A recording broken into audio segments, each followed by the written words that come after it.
It's one of the most infamous murders of the last century. The killing of Grigory Rasputin in St Petersburg in 1916.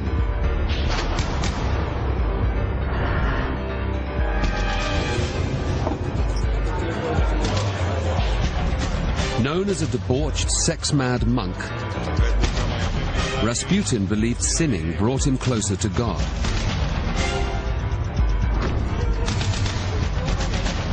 His mystical healing powers brought him to the very heart of the Russian monarchy.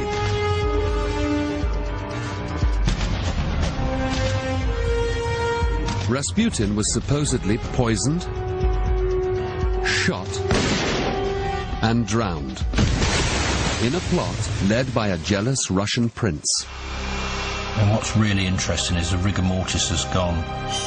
But former murder detective Richard Cullen is suspicious of the accepted version of Rasputin's murder. There is something completely wrong with the facts and the detail that leads me to think I need to look more closely into how Rasputin actually died. It's a trail that takes Cullen thousands of miles. He uncovers startling new information linking the British Secret Service with the murder of Rasputin. This really is damning evidence that the British were totally wrapped up in the plot to kill Rasputin. Now, almost 90 years on, Timewatch reopens the case to ask, who really killed Rasputin?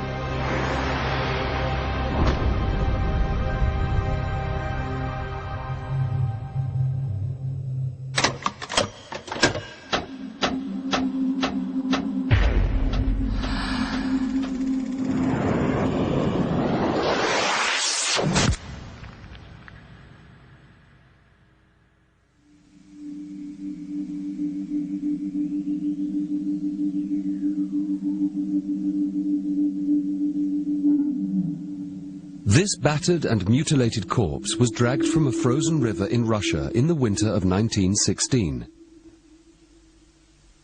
It's the body of Grigory Efimovich Rasputin.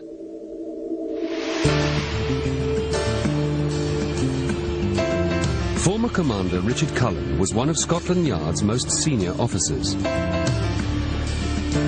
This one-time head of advanced criminal and forensic training has investigated some of London's most notorious and macabre killings. At Timewatch's request, Cullen has agreed to reopen this case.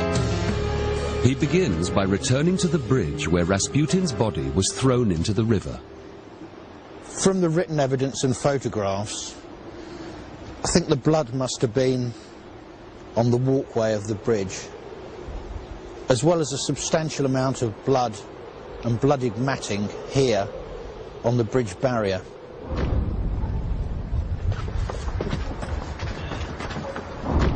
I think the body of Rasputin must have been rested here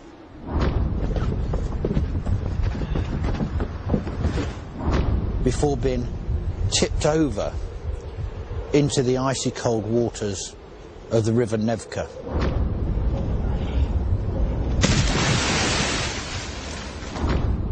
The following day, the blood and one of Rasputin's overboots were actually discovered. But it still took a further day for the body to be found.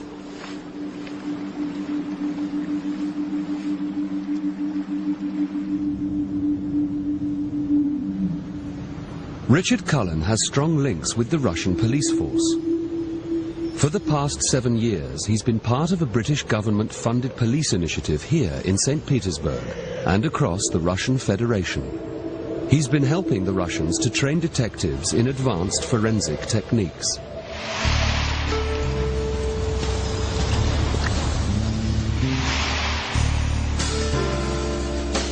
This is the Russian State Archive.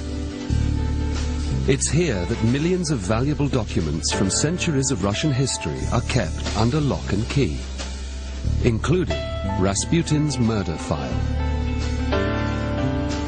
Cullen has been allowed total access to the archives. With the original murder file, he embarks on his journey to uncover the truth about the killing of Rasputin.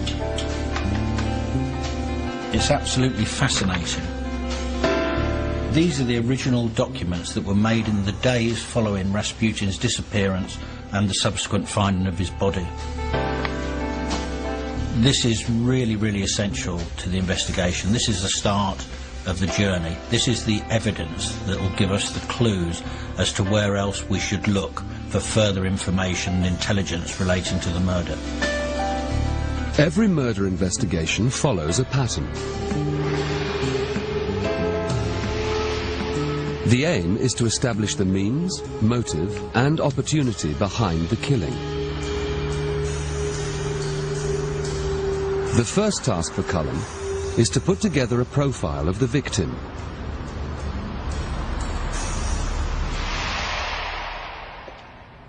This is our victim, Grigory Rasputin, sadistically murdered aged 47 in December 1916. So what do we know about Rasputin and his life?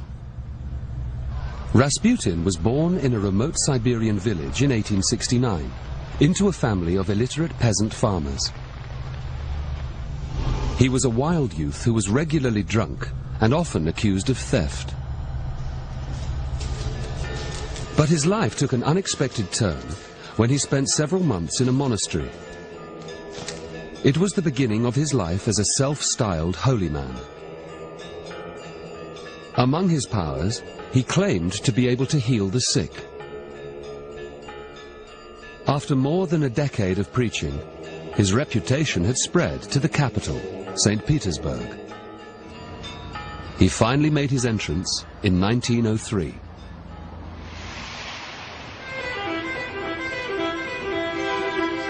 The enigmatic monk became a celebrity around St Petersburg. He was a newsworthy character and was a favorite subject for the local press. He began mixing in the highest circles of St Petersburg society. Eventually, it was this that was to secure his access to the heart of the Russian royal family.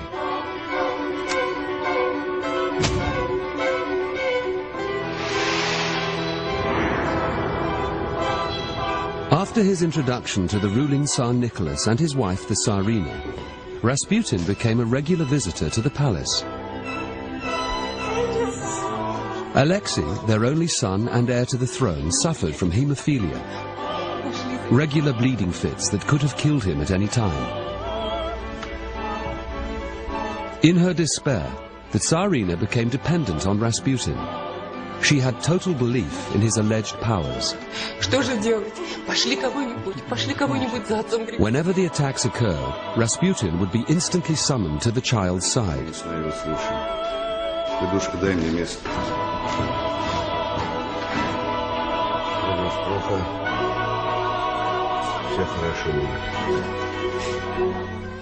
Полно, матушка, полно, полно. А ты, батюшка, вот что.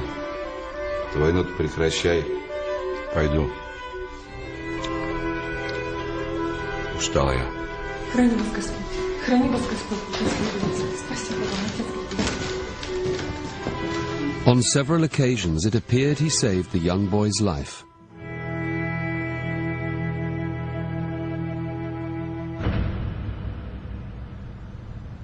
So Rasputin was becoming increasingly powerful. He was wired into Russian society and was already starting to influence policy making.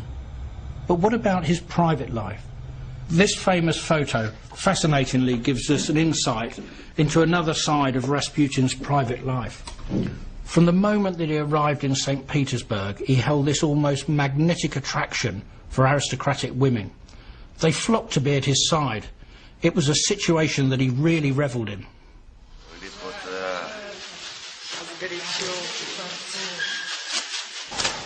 Rasputin's interest in women was not confined to the upper classes. Rumours abounded of his frequent visits to the city's bathhouses, where he would enjoy the pleasures of local prostitutes. Women weren't his only vice. Rasputin also had a well-documented passion for drinking. He was a frequent fixture in many of the city's drinking houses.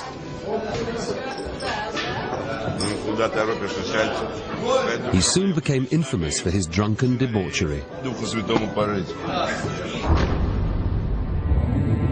But his behavior began to turn the press against him.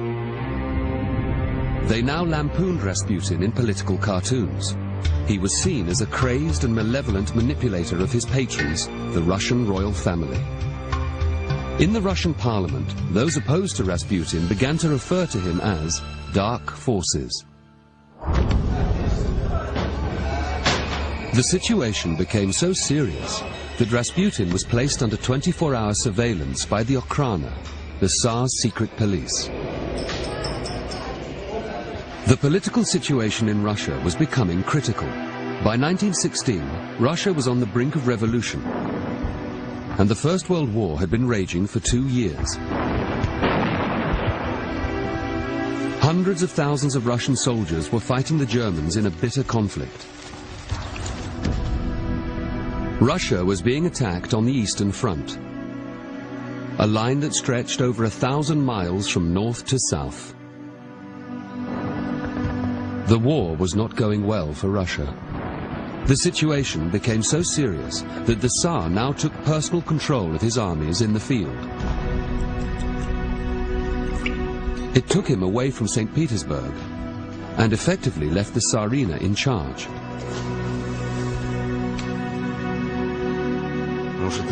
With the Tsar out of the capital, Rasputin now had the undivided attention of the Tsarina.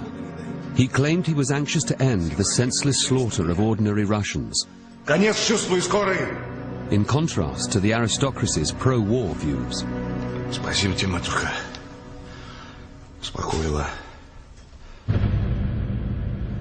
By this stage, Rasputin wasn't doing himself any favours at all, and he wasn't winning any friends amongst the aristocracy. Here he was, almost a member of the inner sanctum of the royal family, with unfettered access to the Tsar and Tsarina. Politically, he had become so powerful, he had placed many of his friends in the highest positions in both the government and in the church. The nobility were right to be afraid of him. Rasputin was effectively eroding their power base.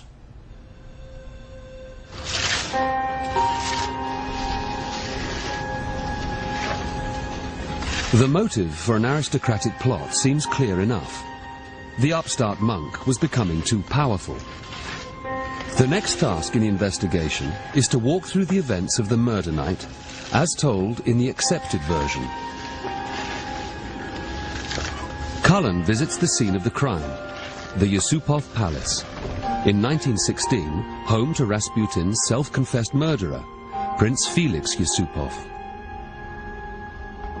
The Yusupov family were one of the wealthiest in the whole of Russia. It was this amazing affluence that they felt was threatened by Rasputin's increasingly powerful position. Today, the scene of the crime is a major tourist attraction. We're in Felix Yusupov's study. In the accepted version of events around Rasputin's death, this is known as the conspirators' room. In this room are the 4 other conspirators to the murder. Sitting on my left is Purushkevich, a member of the Russian parliament. On my right, by the door, is Dr. Lazarevich. His role in the conspiracy was to grate the cyanide into the cakes that Rasputin was allegedly to eat. At the far end of the table is Grand Duke Dmitry Pavlovich, the favourite cousin of the Tsar, and at one time engaged to Olga, the Tsar's eldest daughter. By the window, we have Lieutenant Shukotin. We know very, very little about him, except that he was a good friend of Felix Yusupov. And it is Prince Felix Yusupov's memoirs that provide us with the accepted version of the murder of Rasputin.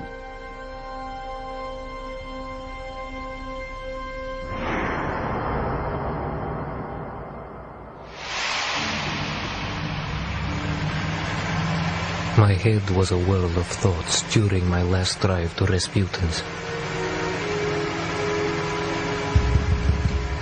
My object was to keep Rasputin in good humor and to clear his mind of all suspicion.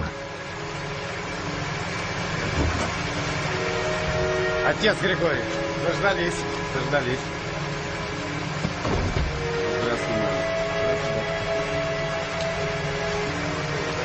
Ну что, прошу в машину?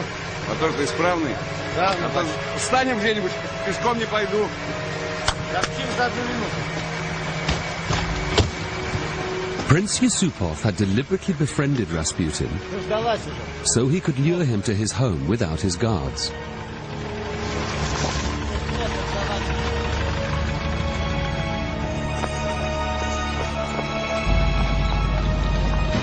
I felt disgusted and ashamed at the thought of the vile means and appalling deception with which I was luring this man to my home.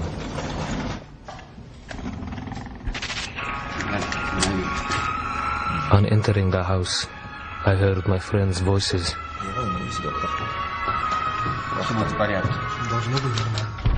Upstairs, the conspirators waited. Downstairs, in the dining room, cakes and wine for Rasputin had been laced with cyanide. Ешьте, отец Григорий.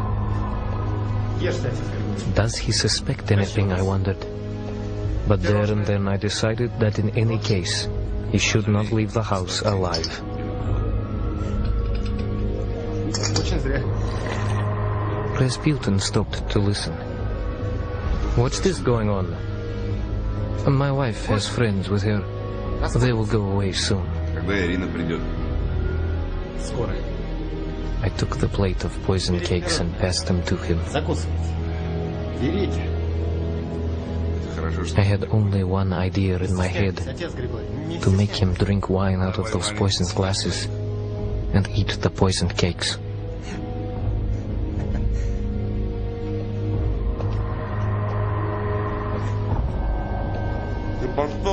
They're too sweet, he said. I stood in front of him and followed each movement he made, expecting every moment to be his last.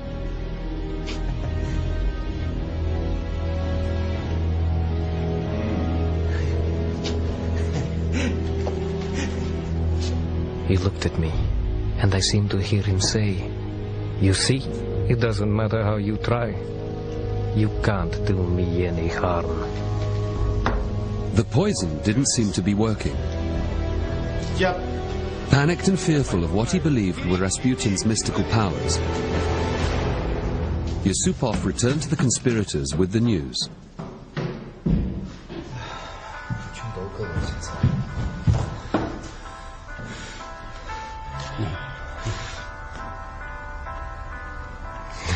Съел 2 пирожных. The poison has had no effect, I said. Что вы туда ему насыпали, доктор? We began to discuss what to do next. Берите. Берите, ваше сиятельство, берите. Finally, I took the gun and went down to the dining room.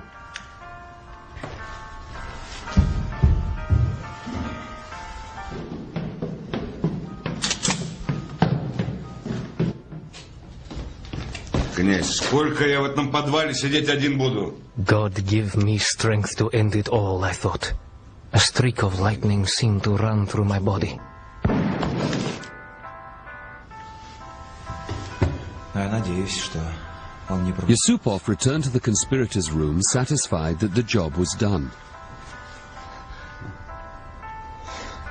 Ну, слава Богу. Слава Богу, господа. But when they questioned him whether Rasputin was finally dead, Расслабьтесь, ваше сиятельство. Yusupov began to have doubts as to whether the shot had in fact been fatal. В чем дело? I was suddenly seized by a vague feeling of alarm. В чем дело? I was overwhelmed by the desire to go down to the dining room. Rasputin lay motionless.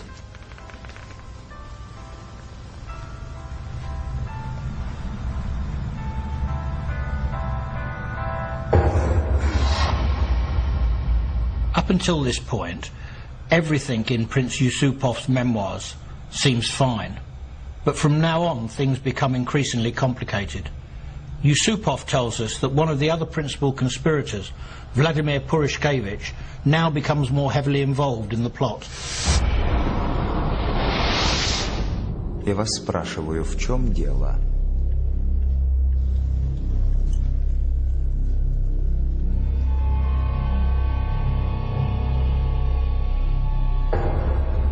The eyes of Rasputin, greenish and snake-like, fixed themselves upon me. I tried to tear myself away, but his iron clutch held me with incredible strength. I rushed upstairs, calling on Purishkevich. Rasputin made a final leap towards the door. He was like a wounded animal. Purishkevich rushed after him.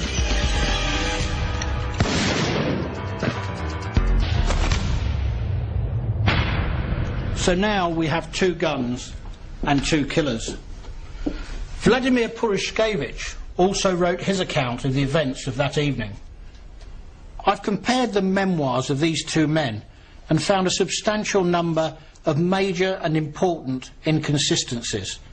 2 examples of this are: Yusupov says he returned to the conspirators' room, where he was handed a pistol by one of his fellow conspirators.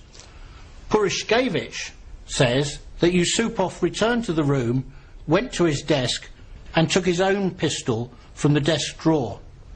Later on, Purishkevich says that after he shot Rasputin in the yard, he stood by the body for several minutes. He did not see Yusupov. Yusupov said he was present in the yard. The inconsistencies are such that it's impossible to reconcile the accounts of these 2 men.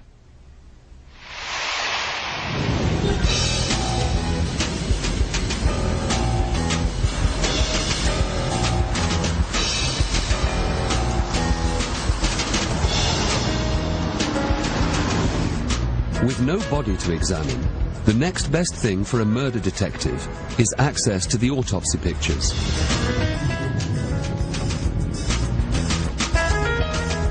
A full record of them is now held at St Petersburg's Museum of Political History. Thank you very much. Although selected prints have been published, the full set has never been released. I mean, what's really interesting is the rigor mortis has gone.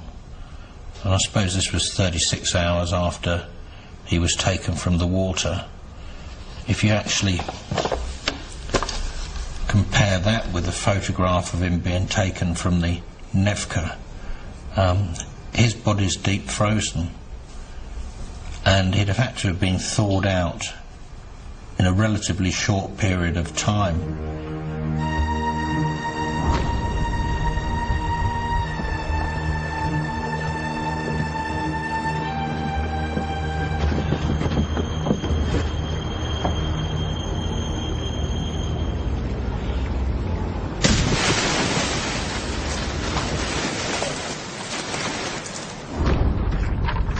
I've now obtained good copy photographs of the original post-mortem and scenes of crime. The first photograph shows a bullet wound to the left-hand side of the body, just below the chest. This wound is consistent with the wound that Yusupov says he caused in the basement.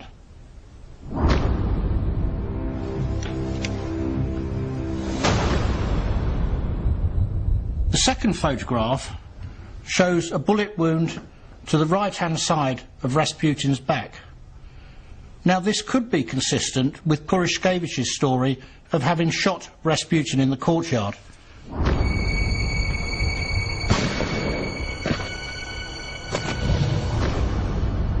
But on closer examination, this bears all the hallmarks of a close contact wound, starring around the edge of the wound and the sooty deposit around the edges. This means that this wound is inconsistent with Purishkevich's story. Purishkevich has Rasputin way across the courtyard at the point that he fires the gun.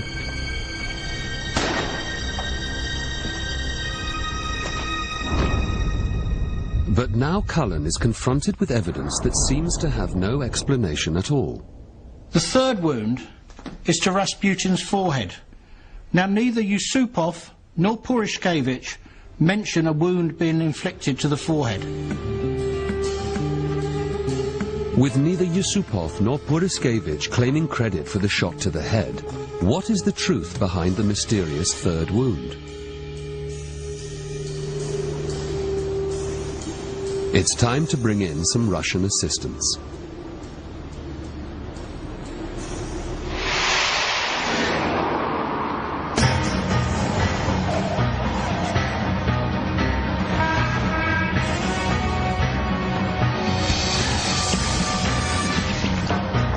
During his many years working with the police academy in St Petersburg, Cullen has come across many promising young detectives.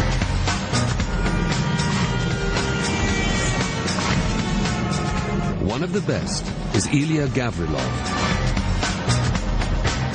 Ilya has been enlisted by Cullen to assist with his investigation. Cullen now has reason to suspect that a third, unidentified gun may have been used in the killing of Rasputin.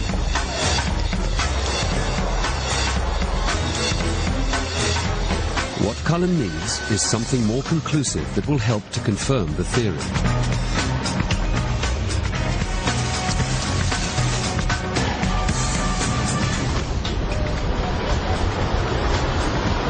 We're quite interested to see what happens. Ladies and gentlemen, welcome to question number 1, where there is bound to Moscow for platform call.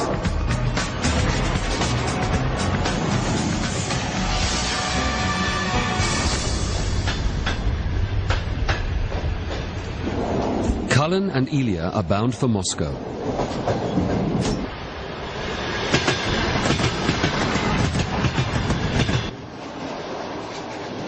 Ilya has uncovered a story that leading pathologist Professor Vladimir Zharov carried out a detailed study of Rasputin's death 10 years ago.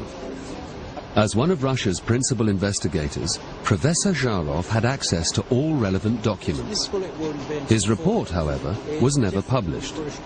But Ilya has learned that it confirmed the possibility of a third gun, linked to a third killer.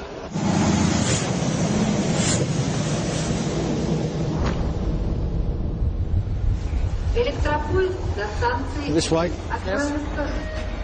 Professor, I read a translation that said you and 2 of your colleagues carried out a re-investigation of Rasputin's death. It suggests that a third person was actually involved in the murder. How did you come to that conclusion? Как вы пришли к такому выводу?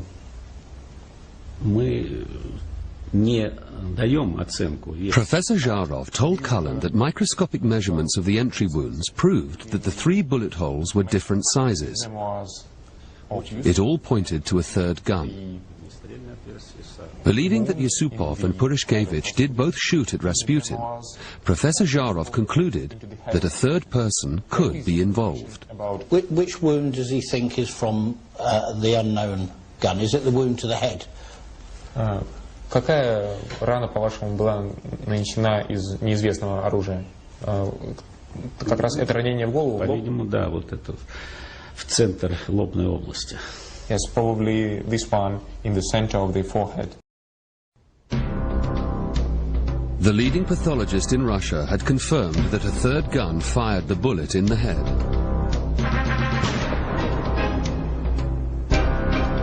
The precision of this third shot, directly in the center of Rasputin's forehead, had all the hallmarks of an assassin. For Cullen, this was a pivotal moment. He was now on the trail of a professional killer. It's a trail that leads him back to St Petersburg.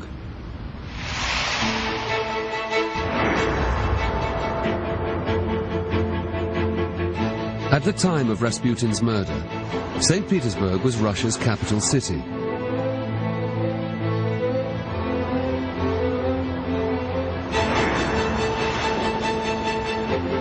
As the First World War raged, spies of all the great powers came here to monitor events and attempt to influence them.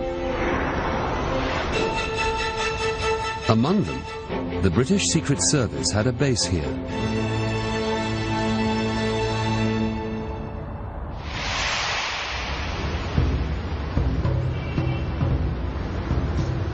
Ilya is about to reveal to Cullen a crucial link between the British Secret Service and Rasputin's murder.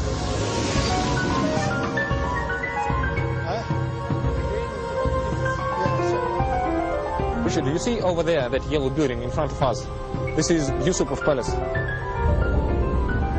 And over there is Hotel Astoria, where British Secret Service was based.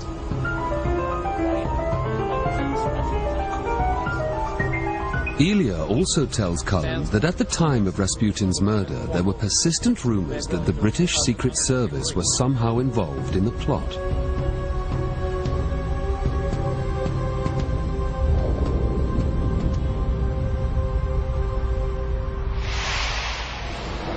Could the man that Cullen is looking for be British? He recalled that a certain Englishman mysteriously appears on the scene, late in Yusupov's memoirs. A character by the name of Oswald Rayner arrives at the time of the murder. He is described as a friend that Prince Yusupov had met at Oxford University. Could this be the third man? Cullen returns to England on the trail of Oswald Rayner.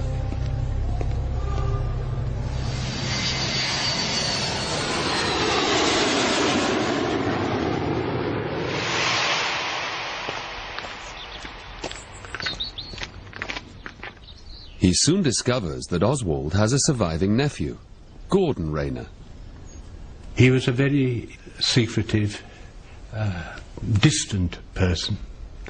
He never spoke, to my knowledge, even to those of his generation, of his time in Russia. It is now pretty clear that he was working for the SIS, the Secret Intelligence Service, the forerunner of MI6. Unfortunately, he burnt his papers, so there's nothing in the family records to say exactly what he'd been up to. When he died, we learned from his obituary, which had been written by, I think, his mother's cousin, that Oswald had been in the palace the night Rasputin was murdered.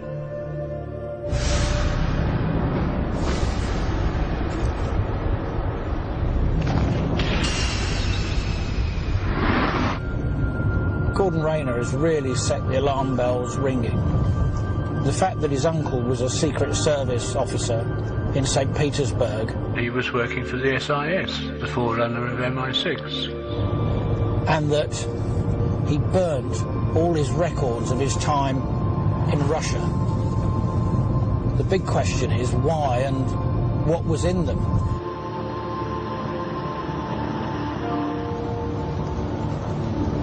And I think what I need to do now is make some inquiries to find out what the British Secret Service was doing in St Petersburg at the time of Rasputin's murder.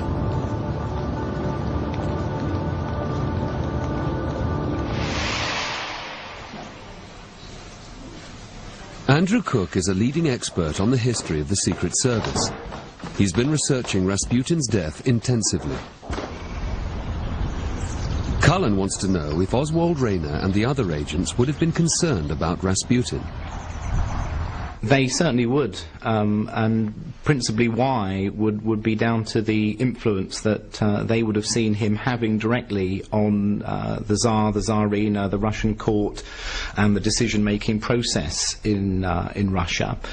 We know as well through the papers of the St Petersburg Secret Service station that in their regular reports back to London, they are referring to Rasputin in code or shorthand as dark forces. From your extensive research, was there a particular key player amongst the British agents in St Petersburg at this time?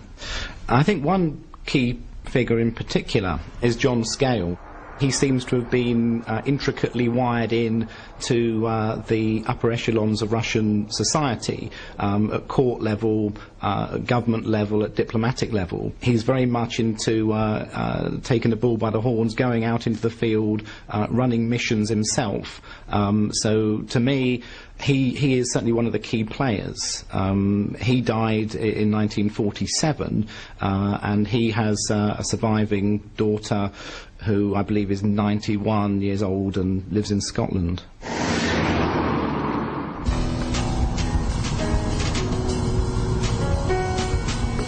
I wonder if John Scales' daughter will have any recollections of her father's time as an agent in the British Secret Service, or even whether she'll remember anything about it at all.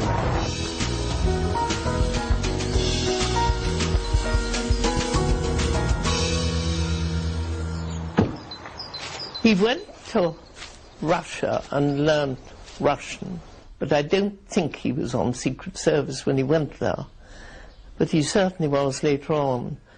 And then I think became part of the household. He was attached to the Tsar.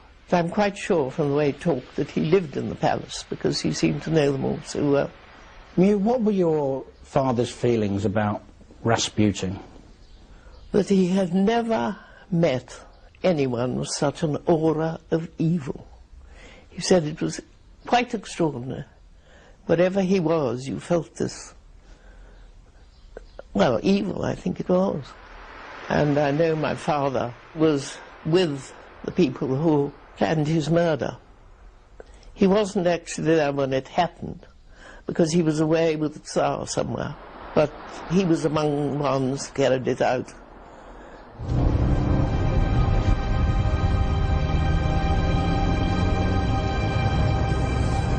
I'm absolutely stunned by what Muriel had to say.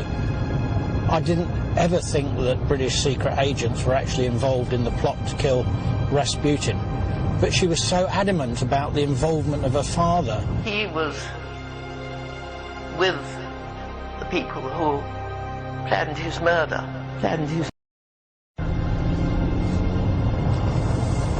And the extent of the hatred that he felt for Rasputin. He had never met anyone with such an aura of evil.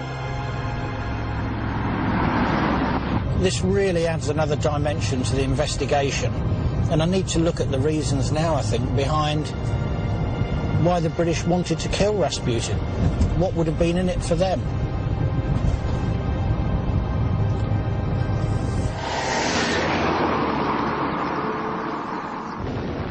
As Andrew Cook explained, the answer lay in the politics of the First World War. There's a general feeling, a general view held by the British government that Rasputin is an unhelpful influence. His views, advice was actually being taken seriously, and not only being taken seriously, but was actually being acted on very actively by the Tsar. The Tsar was now away constantly, controlling his troops on the Eastern Front. Back in St Petersburg, the Tsarina was now effectively in charge. Rasputin took advantage of the situation. He put pressure on her to get Russia to pull out of the war.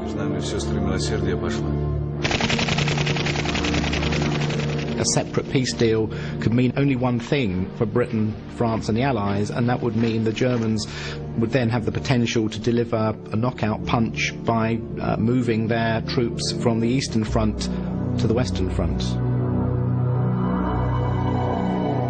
If Rasputin had succeeded, it would have freed up over 350,000 German soldiers. For the British, it would have been a catastrophe. With that possibility looming, Secret Service agents in St Petersburg had one simple solution. The people on the ground like Scale and Rayner would have had strong views of their own in terms of Rasputin's influence, and they certainly would have felt that his influence is a very malign one, and it comes across equally that they feel that it should be removed. The British motive to kill Rasputin was becoming clear. And Andrew Cook had uncovered something even more compelling. Amongst his research papers was a startling piece of new evidence. A top-secret memo from 1916 that would lead Cullen to the assassin. This memo provides us with amazing evidence. It is from one of the Secret Service agents in St Petersburg to John Scale, and it says, "Although matters here have not proceeded entirely to plan, our objective has clearly been achieved.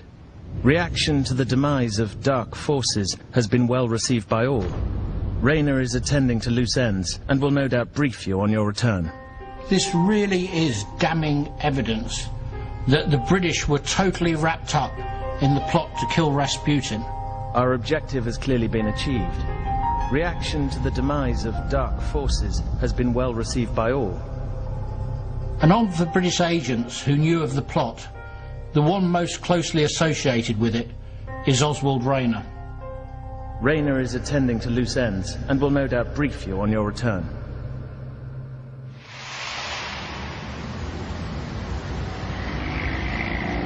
Richard Cullen's journey was ending in the place where the plot began, the Astoria Hotel, the former headquarters of the British Secret Service in St Petersburg.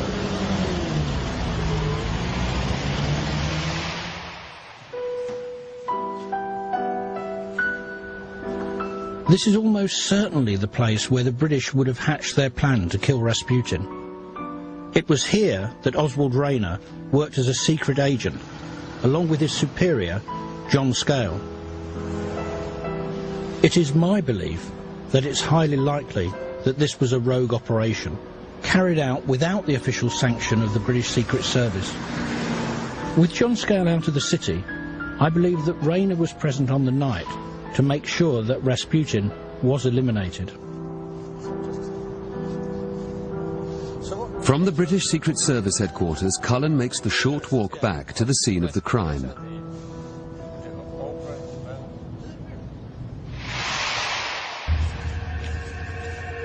With all the evidence he's uncovered, he can now reveal what he believes really happened in Rasputin's final hours. There are elements of Prince Yusupov's memoirs that Cullen doesn't contest. I do believe that at some time Yusupov did go upstairs to the conspirators' room and took a pistol. He came back down to this study. Yusupov fired the first bullet. Князь, сколько я в этом подвале сидеть один буду? The bullet passed through the stomach and into the liver, causing massive damage.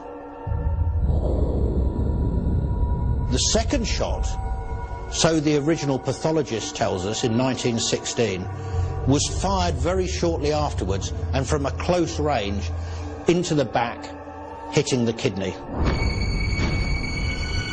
In the accepted version of events, the second shot is delivered by Puriskevich from a distance.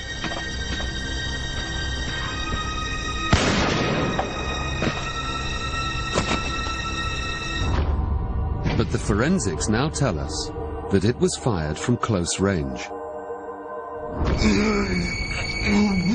I am certain that the second shot, due to its close range and the fact that it came very quickly after the first, was actually fired by Puriskevich in the cellar.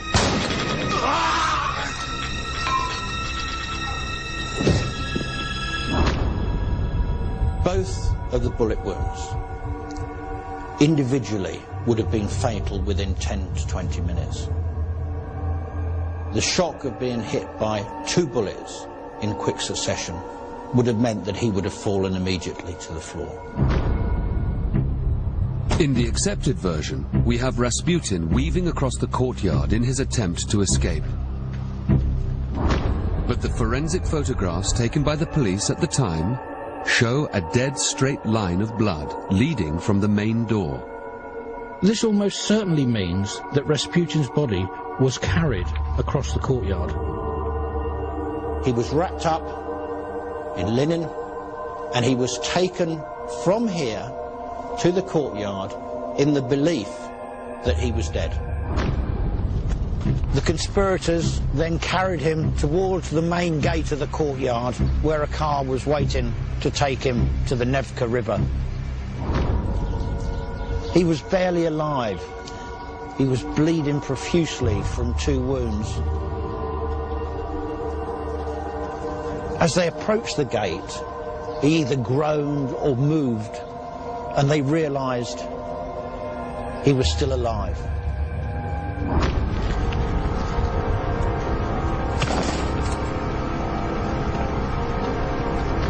At that point, someone with a gun of a different caliber than those used before appears on the scene and delivers what was the fatal shot. It is my belief that Oswald Rayner, an officer with the British Secret Service, murdered Rasputin. I believe this pool of blood marks the spot where Rayner shot Rasputin through the head, making certain that the murder was complete.